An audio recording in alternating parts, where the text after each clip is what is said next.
Hello everyone, स्वागत है एक बार फिर से आप सभी साथियों का शिक्षा संकल्प के इस ऑनलाइन यूट्यूब प्लेटफॉर्म पर। कैसे हैं आप सभी साथी? आशा करते हैं कि आप लोग बहुत ही अच्छे होंगे, स्वस्थ होंगे। साथियों, आज के इस स्पेशल क्लास में यूपी टेट में सामान्य हिंदी के पिछले वर्षों में जो प्रश्न पूछे गए हैं उन प्रश्नों को इस स्पेशल क्लास में कवर किया जा रहा है। आप लोग पूरे धैर्य के साथ अंत तक बने रहिएगा। साथियों, आप सभी जानते हैं कि पिछले वर्ष के प्रश्न कितने महत्वपूर्ण होते हैं आगामी परीक्षा के लिए। आप सभी को पता है 2026 में जनवरी माह में यूपी टेट आयोजित आपका होने वाला है। आप लोग पूरे धैर्य के साथ इस क्लास में बने रहिएगा। इस क्लास को एक टेस्ट के माध्यम से लीजिएगा, देखिएगा आप लोग कितने सवालों को बिल्कुल सही कर पाते हैं। तो आइए शुरुआत कर लेते हैं बिना किसी देरी के। पूरे पेशेंस के साथ अंत तक आप लोग बने रहिएगा। पहला सवाल स्क्रीन पर लग चुका है। हिंदी वर्णमाला के अनुसार अंग तथा अ जो है ये आपके किसके अंतर्गत आते हैं? स्वर हैं, व्यंजन हैं, संयुक्त व्यंजन हैं और आपका दिया है अयोगवाह। आपके पास थोड़ा समय होगा, यानी 4 से 5 सेकंड का समय होगा। हर एक क्वेश्चन का आप लोग आंसर जरूर दीजिएगा। तो साथियों, अगर बात करें यहाँ पर अंग और अ की, ये आपका अयोगवाह के अंतर्गत आता है। तो डी ऑप्शन आपका बिल्कुल करेक्ट आंसर हो जाएगा। साथियों, अंग और अ आप सभी जानते हैं, इसको जो है अनुस्वार बोलते हैं और इसको आपका विसर्ग बोलते हैं। ठीक है। अगर साथियों बात करें हिंदी वर्णमाला में स्वरों की संख्या कितनी है? 11 स्वर हैं। व्यंजन कितने हैं साथियों? 33 व्यंजन हैं। संयुक्त व्यंजन कितने हैं दोस्तों? 4 जो है आपके संयुक्त व्यंजन के अंतर्गत आते हैं। छ हो गया आपका, त्र हो गया, ज्ञ हो गया और आपका श्र। ये 4 आपके साथियों क्या है? संयुक्त व्यंजन के अंतर्गत आते हैं। तो जो भी साथी डी ऑप्शन पर जा रहे हैं वो बिल्कुल राइट है। अंग तथा अह जो है ये आपकी अयोगवाह है। अगला सवाल देखिए, अघोष वर्ण बताइए इसमें से साथियों आपका कौन सा हो जाएगा? क, ग, घ और झ। 4 ऑप्शन दिए गए हैं आपके सामने, सभी प्यारे साथी आंसर करेंगे। चलिएगा साथियों, आप सभी जानते हैं घोष और अघोष वर्ण होते हैं। अच्छा साथियों, घोष किसे कहते हैं? ध्यान रखिएगा, इसकी जो परिभाषा होती है, जिन वर्णों के उच्चारण में गले के कंपन से गूंज सी होती है उन्हें जो है घोष वर्ण कहते हैं। ठीक है। और अघोष साथियों किसे कहते हैं? जिन वर्णों के उच्चारण में गले में कंपन नहीं होता है उन्हें क्या कहते हैं? अघोष कहते हैं। देखिएगा साथियों, जब आप लोग यहाँ पर ग, घ और झ इसका उच्चारण करोगे तब जो है गले में गूंज उत्पन्न होती है, तो यानी ये आपके जो है घोष वर्ण हो जाएंगे। लेकिन साथियों जो आपका क दिया है ये आपका अघोष वर्ण के अंतर्गत आता है। ए ऑप्शन बिल्कुल करेक्ट आंसर है। क्वेश्चन नंबर तीसरा देखिएगा, लेखक शब्द में कौन सा प्रत्यय लगा हुआ है? बताइए। क्वेश्चन नंबर थर्ड का आंसर करें। चलिए, आप सभी साथी जानते होंगे उपसर्ग जो है किसी भी शब्द के प्रारंभ में लगते हैं और प्रत्यय जो है किसी भी शब्द के जो है अंत में लगते हैं। देखते हैं कितने साथियों का यहाँ पर आंसर आता है। बिल्कुल सिंपल सा क्वेश्चन है। तो यहाँ पर जो भी साथी जा रहे हैं अक पर वो बिल्कुल राइट हो जाएंगे। लेखक में जो है अक प्रत्यय लगा हुआ है।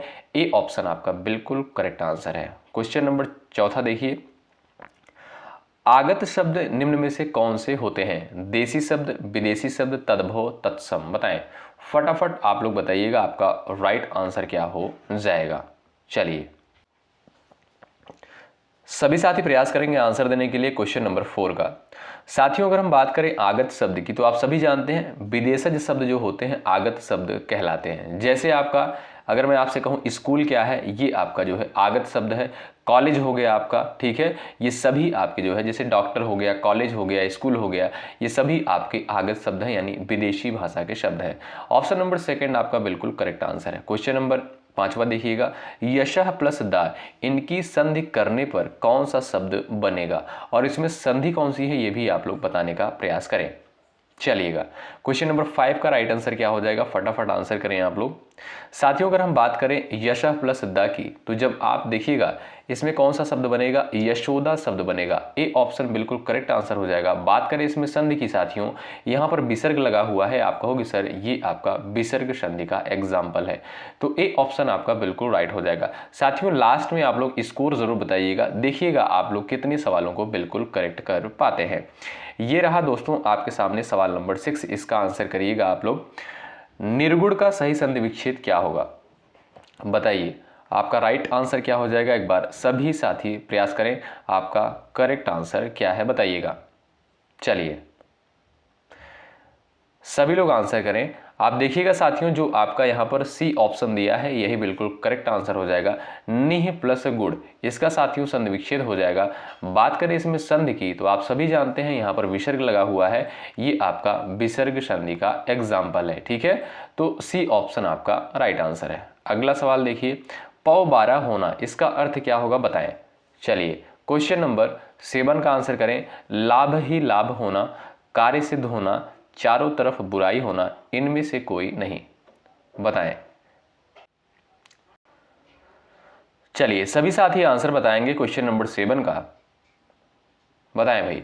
पौ 12 होना आप सभी साथी जानते हैं, लाभ ही लाभ होना, ठीक है, यानी खूब लाभ प्राप्त करना। ए ऑप्शन आपका यहां पर बिल्कुल करेक्ट आंसर हो जाएगा। क्वेश्चन नंबर 8 देखिए, आंसर करिए। हल्दी शब्द का तत्सम क्या हो जाएगा बताओ। क्वेश्चन नंबर 8 का आंसर करें आप लोग। चलिए सभी लोग आंसर देने का प्रयास करेंगे आप लोग। हल्दी शब्द का तत्सम रूप क्या होगा, सभी साथियों का आंसर आना चाहिए। तो जो भी साथी यहां पर जा रहे हैं ऑप्शन नंबर ए पर, वो बिल्कुल राइट हो जाएंगे। साथियों हल्दी जो है आपका कैसा शब्द है, ये आपका एक तद्भव शब्द है और इसका जो तत्सम होता है हरिद्रा होता है। ध्यान रखें, ए ऑप्शन आपका बिल्कुल राइट आंसर हो जाएगा। सवाल नंबर 9, लोटा निम्न में से कौन सा शब्द है। विदेशज, तद्भव, तत्सम, देशज। क्वेश्चन नंबर 9 का आंसर करें आप लोग।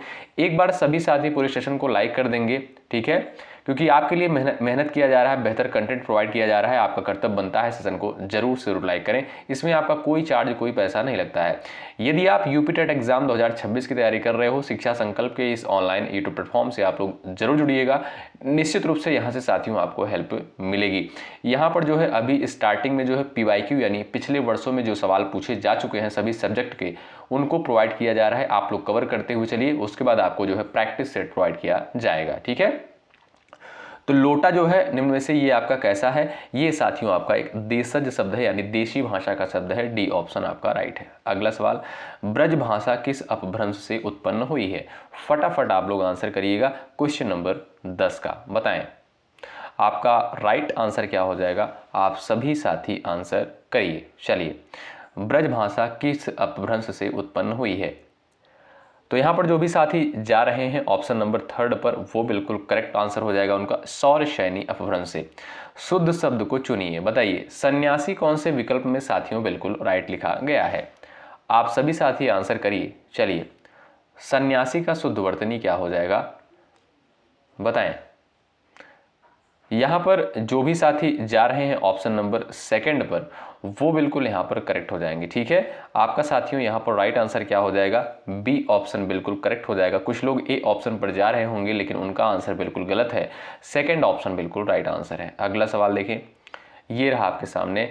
नाहर का पर्यायवाची साथियों क्या होता है बताओ। नाहर का पर्यायवाची शब्द क्या हो जाएगा, फटाफट आप लोग आंसर करें। यहां पर आपका करेक्ट आंसर क्या है इस सवाल के लिए, बताएं।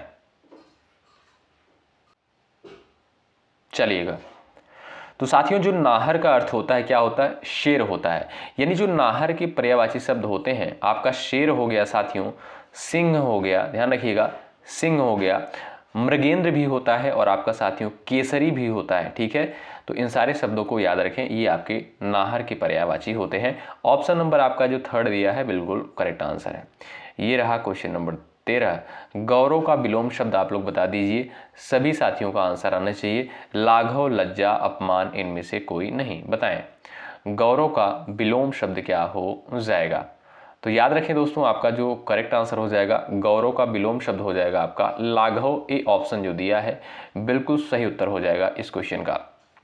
सवाल नेक्स्ट है, यथाशीघ्र में कौन सा समास हो जाएगा बताओ भाई, फटाफट आंसर करो आप लोग। क्वेश्चन नंबर 14 का करेक्ट आंसर बताएं। चलिएगा, सभी साथियों का आंसर आना चाहिए। यथाशीघ्र में जो है कौन सा समास है। साथियों आप जानते हो कि अव्ययी भाव समास में क्या होता है, इसमें प्रथम पद आपका अव्यय होता है। ठीक है, तो आप कहोगे सर यहाँ पर बी ऑप्शन जो है यही आपका बिल्कुल राइट आंसर हो जाएगा। यथाशीघ्र में आपका अव्ययी भाव समास हो जाएगा। अगला सवाल देखें, शांत रस का अस्थायी भाव क्या होता है, फटाफट छापिएगा आंसर क्वेश्चन नंबर 15 का। निर्वेद, उत्साह, क्रोध और आपका दिया है जुगुप्सा। देखते हैं भाई किसका किसका आंसर आता है, फटाफट छापते हुए चलो आप लोग। चलिए आंसर करिएगा। साथियों शांत रस का जो अस्थाई भाव होता है वो होता है आपका निर्वेद। ठीक है, अगर मैं आपसे पूछूं उत्साह जो है किस रस का अस्थाई भाव है, तो साथियों ये आपका वीर रस का अस्थाई भाव होता है। बात करें साथियों क्रोध, क्रोध साथियों ये किस रस का अस्थाई भाव होता है, ये आपका रौद्र रस का अस्थाई भाव होता है। जुगुप्सा ये साथियों आपका, आप सभी साथियों को पता होगा, जुगुप्सा जो है ये आपका विभित्स रस का अस्थाई भाव होता है। ठीक है, तो ए ऑप्शन वाले दोस्त यहाँ पर राइट हो जाएंगे, शांत रस का अस्थाई भाव निर्वेद। अगला सवाल, अमर्ष क्या होता है बताएं। एक संचारी भाव, एक अलंकार, काव्य का दोष, इनमें से कोई नहीं। देखते हैं किसका किसका आंसर आता है इस सवाल के लिए, फटाफट आप लोग आंसर देते हुए चलें। तो साथियों ये जो अमर्ष आपका दिया है ये आपका एक संचारी भाव है। अच्छा साथियों, संचारी भाव की संख्या कितनी है, तो 33 है। तो ए ऑप्शन आपका यहाँ पर बिल्कुल करेक्ट आंसर है। क्वेश्चन नंबर 17 देखिए, स्वयं भू का अर्थ क्या हो जाएगा बताओ। चलिए यहाँ पर स्वयं भू आप लोग कर लीजिएगा साथियों, स्वयं भू कर लीजिएगा। ठीक है, इस शब्द को बताइए, इसका अर्थ क्या हो जाएगा, स्वयं उत्पन्न होने वाला, सबसे ऊपर, अभिमानी व्यक्ति, इनमें से कोई नहीं। चलिए तो आप देखें साथियों, राइट आंसर हो जाएगा आपका स्वयं उत्पन्न होने वाला। ऑप्शन नंबर ए बिल्कुल करेक्ट आंसर हो जाएगा। ठीक है भाई, अगला सवाल ये रहा आपके सामने, क्वेश्चन नंबर 18, जो बहुत धीरे धीरे कार्य करे उसके लिए जो है एक शब्द क्या हो जाएगा बताओ। चलिए, जो बहुत धीरे धीरे कार्य करे उसके लिए जो है एक सटीक शब्द क्या हो जाएगा, यानी जिसे आप धीमा बोल सकते हो, सुस्त बोल सकते हो, विलंब करने वाला व्यक्ति बोल सकते हो, यानी आप कह सकते हो मंथर। ऑप्शन नंबर डी करेक्ट हो जाएगा, जो बहुत धीरे धीरे कार्य करे उसे मंथर बोलते हैं, क्योंकि मंथर का साथियों अर्थ ही होता है धीमा, सुस्त, विलंब करने वाला। ठीक है, चलो बताओ भाई, हिंदी दिवस किस तिथि को मनाते हैं, सबको पता होगा। क्वेश्चन नंबर 19 का आंसर करें। चलिए क्वेश्चन नंबर 19 का आप लोग आंसर दीजिएगा, बताएं। 14 सितंबर, 15 दिसंबर, 10 जनवरी, 22 जून को। साथियों विश्व हिंदी दिवस कब मनाते हैं, 10 जनवरी को विश्व हिंदी दिवस के रूप में मनाते हैं। लेकिन साथियों हिंदी दिवस या राष्ट्रीय हिंदी दिवस जो है आपका 14 सितंबर को मनाया जाता है। ए ऑप्शन आपका यहाँ पर बिल्कुल करेक्ट आंसर हो जाएगा। आप सभी जानते होंगे साथियों 14 सितंबर 1949 को हिंदी को भारत की राजभाषा घोषित किया गया था, इसीलिए साथियों 14 सितंबर को राष्ट्रीय हिंदी दिवस के रूप में मनाते हैं। ठीक है, सवाल नंबर 20 देखिएगा, सेवा सदन के लेखक कौन है, फटाफट छाप दीजिए आप लोग आंसर।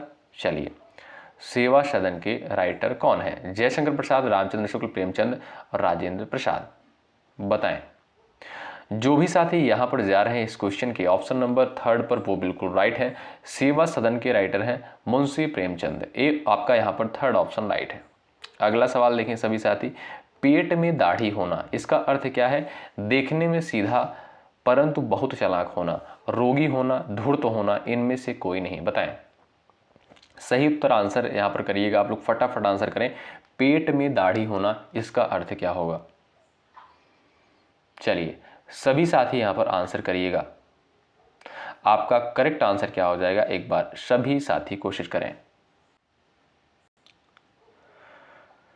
तो ध्यान रखिएगा दोस्तों, आपका राइट आंसर हो जाएगा ऑप्शन नंबर 3 यहाँ पर बिल्कुल करेक्ट आंसर हो जाएगा। साथियों ये सवाल जो हैं दिए गए हैं यहाँ पर इस क्लास में, जो सवाल लिए गए हैं ये यूपी टेट एग्जाम में पिछले वर्षों में पूछे जा चुके हैं। तो पूरा आप लोग ध्यानपूर्वक इस क्लास को देखिएगा, और मैं फिर से आपसे कह रहा हूँ कि इस क्लास को एक आप लोग टेस्ट के माध्यम से लीजिएगा, देखिए कितने सवालों को आप सही कर पाते हैं।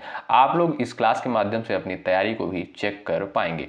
तो विनय पत्रिका पुस्तक में किस भाषा का प्रयोग हुआ है, क्वेश्चन नंबर 22 का आंसर बताएं आप लोग। विनय पत्रिका पुस्तक में किस भाषा का प्रयोग हुआ है।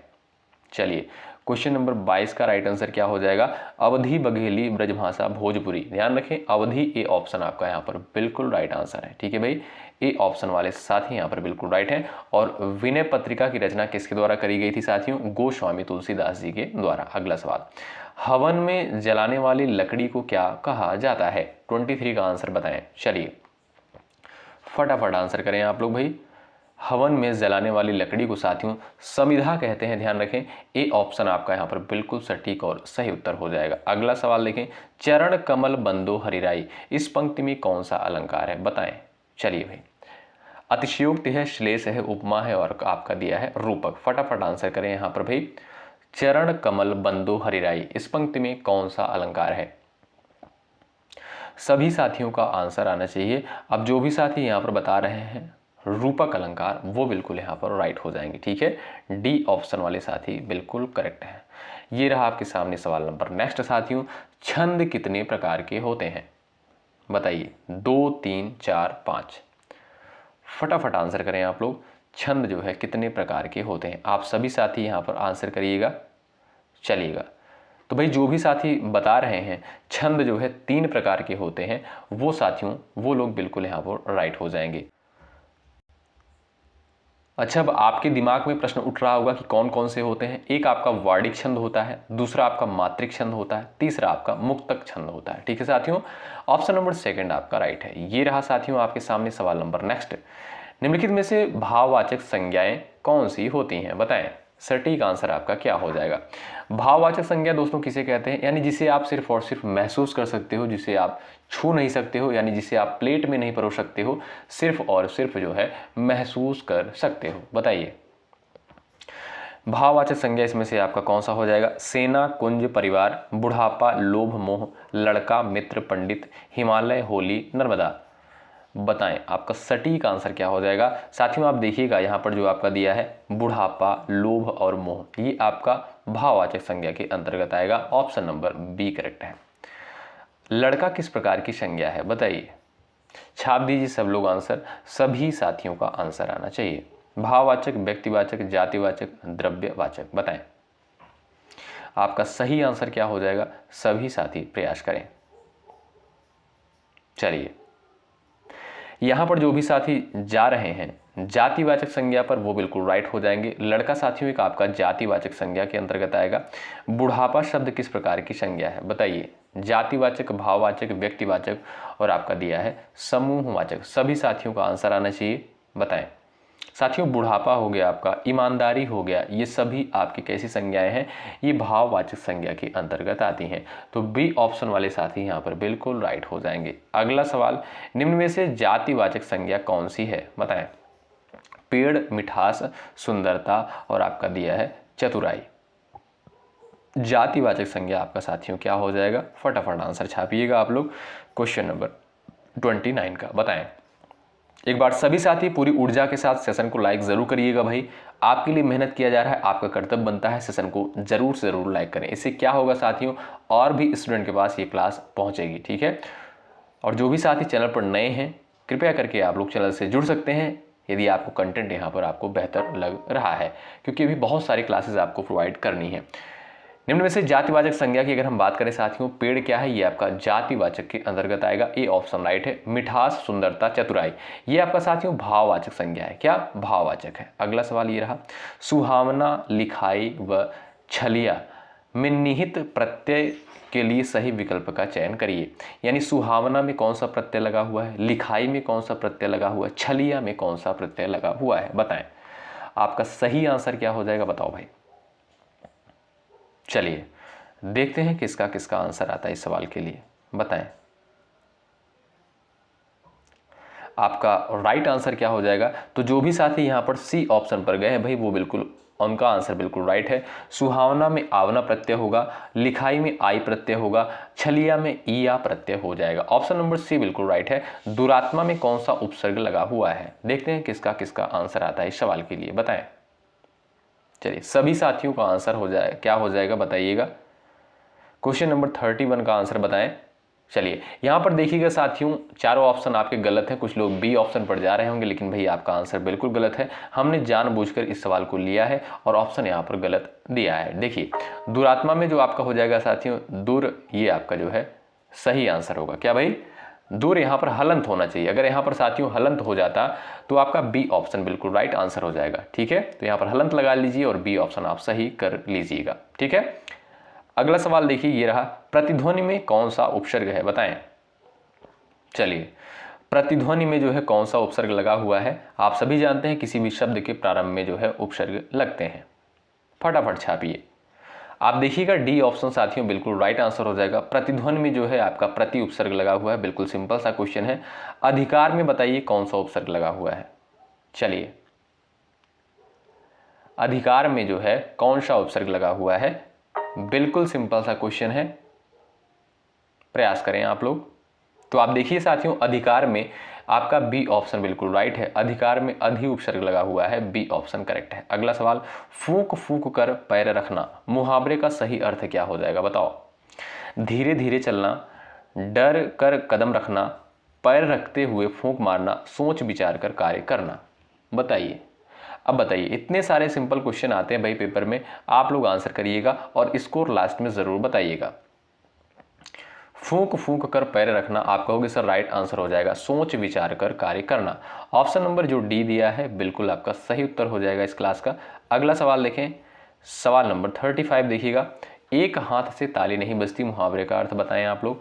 झगड़े में दोनों पक्ष दोषी होते हैं, हर बात पर ताली नहीं बजती है, काम करने के लिए दोनों हाथों की जरूरत होती है, अकेला आदमी झगड़ा नहीं करता है। बताएं, चलिए आपका सही आंसर क्या हो जाएगा, एक बार सभी साथी प्रयास करें। चलिए यहां पर जो है आप लोग 35 का आंसर करिएगा।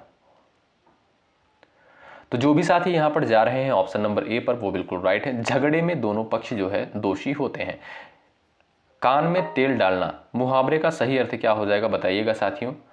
कान में जो है तेल डालना, इस मुहावरे का सही अर्थ क्या हो जाएगा। परेशान करना, बहुत बोलना, बदनाम करना, कुछ न सुनना। बताइए, सभी लोग आंसर करें।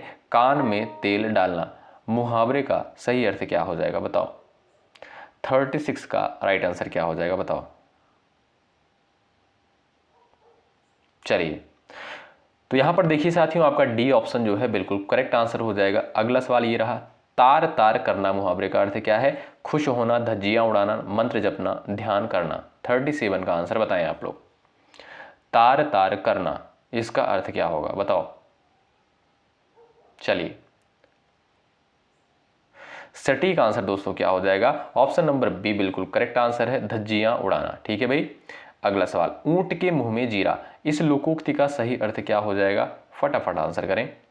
अत्यंत कम, पसंदीदा चीज खिलाना, अजीब खोज, जहरीला पदार्थ। बताएं, ऊंट के मुंह में जीरा, इसका सही आंसर क्या है बताएं। तो आप कहोगे सर यहां पर जो अत्यंत कम दिया है यही आपका बिल्कुल सही उत्तर हो जाएगा। अगला सवाल, चिकना घड़ा होना मुहावरे का अर्थ क्या हो जाएगा बताएं। चिकना घड़ा होना। चलिए फटाफट आप लोग आंसर करें भाई। चलिए सभी साथियों का आंसर आना चाहिए। तो जो भी साथी जा रहे हैं निर्लज्ज होना ऑप्शन नंबर बी पर, वो यहां पर बिल्कुल राइट हो जाएंगे। अगला सवाल, प्रतिदिन में कौन सा समास है, फटाफट आंसर करें। अब इससे ज्यादा सिंपल क्वेश्चन भाई और क्या होगा बताओ, क्योंकि आप देखिएगा प्रति उपसर्ग लगा हुआ है, तो उपसर्ग जिसमें लगता है भाई क्या कौन सा समास होता है, अव्ययी भाव समास होता है। ठीक है, और प्रथम पद जो है अव्यय भी होता है, तो बी ऑप्शन आपका राइट है। अगला सवाल, रातों रात शब्द में कौन सा समास है बताइए। चलिए रातों रात शब्द में कौन सा समास है, सभी साथियों का आंसर आना चाहिए। आप सभी प्यारे दोस्त आंसर करिए। चलिए ये साथियों आपका क्या है, आप देखिएगा इसमें जो है रातों रात में आप देखिएगा अव्ययी भाव समास हो जाएगा। कौन सा, बी ऑप्शन वाले दोस्त यहाँ पर राइट है। पंकज में कौन सा समास है। चलिए भाई यूपी टेट एग्जाम में सभी सवाल पूछे गए हैं, तो आप लोग ध्यानपूर्वक इस क्लास को जरूर अटेंड करें, एक टेस्ट के माध्यम से इस क्लास को लीजिए। पंकज की बात करें साथियों, आप सभी जानते हैं इसमें आपका बहुब्रीहि समास हो जाएगा। ठीक है, यानी पंक यानी कीचड़ में जन्म लेने वाला, आप कहोगे सर कमल। ठीक है, तीसरे पद की प्रधानता है, बहुब्रीहि समास होगा। घुड़सवार का सही समास विग्रह क्या है बताएं। चलिए घुड़सवार का सही समास विग्रह, फटाफट आंसर करिएगा। यहां पर आपका राइट आंसर क्या है हो जाएगा, घोड़े पर सवार। क्या भाई, घोड़े पर सवार। ऑप्शन नंबर बी बिल्कुल करेक्ट आंसर हो जाएगा। ठीक है साथियों, और इसमें कौन सा समास हो जाएगा, तत्पुरुष समास, अधिकरण तत्पुरुष हो जाएगा। ठीक है, क्योंकि पर कारक चिन्ह लगा हुआ है, में पर किसका होता है, अधिकरण कारक का कारक चिन्ह होता है। आप कहोगे सर इसमें जो है अधिकरण तत्पुरुष होगा। ये रहा आपका। चौमासा में कौन सा समास है बताओ भाई। चलिए चौमासा में कौन सा समास है, सभी साथियों का आंसर आना चाहिए। बिल्कुल सिंपल सा क्वेश्चन है। पहला पद दोस्तों इसमें क्या है, संख्यावाची है, चौमासा। ऑप्शन नंबर आपका डी करेक्ट हो जाएगा। द्विगु समास, द्विगु समास में क्या होता है साथियों, इसमें जो है आपका प्रथम पद संख्यावाची होता है। यथाशक्ति में कौन सा समास है, इस क्वेश्चन का आंसर आप लोग करिएगा, क्वेश्चन नंबर 45 का। और शायद ये क्वेश्चन रिपीट भी हुआ है, इस क्वेश्चन का आंसर आप लोग करिए। और ये लास्ट क्वेश्चन है आज की इस क्लास का। अब आप लोग साथियों बताइए, आपने 45 सवालों में से कितना स्कोर किया है, जरूर कमेंट करके बताइएगा। जिसका आंसर सबसे पहले आएगा उसका आंसर कमेंट बॉक्स में पिन कर दिया जाएगा। ये क्लास आपको कैसी लगी कमेंट बॉक्स में ज़रूर बताएं। यदि आपको चीज़ें बेहतर लग रही हों, सेशन को एक बार सभी लोग लाइक कर दीजिएगा। और जो भी साथी चैनल पर नए हैं, शिक्षा संकल्प के इस ऑनलाइन यूट्यूब प्लेटफॉर्म से आप लोग जरूर जुड़िएगा। यहाँ पर जो भी कंटेंट आपको दिए जाएंगे, बिल्कुल फ्री में आपको कंटेंट यहाँ पर दिए जाएंगे यूपी टेट एग्जाम 2026 के लिए, और बिल्कुल ऑथेंटिक महत्वपूर्ण कंटेंट आपको प्रोवाइड किए जाएंगे। ठीक है साथियों, मिलते हैं आपसे अगली क्लास में। तब तक के लिए जय हिंद, जय भारत।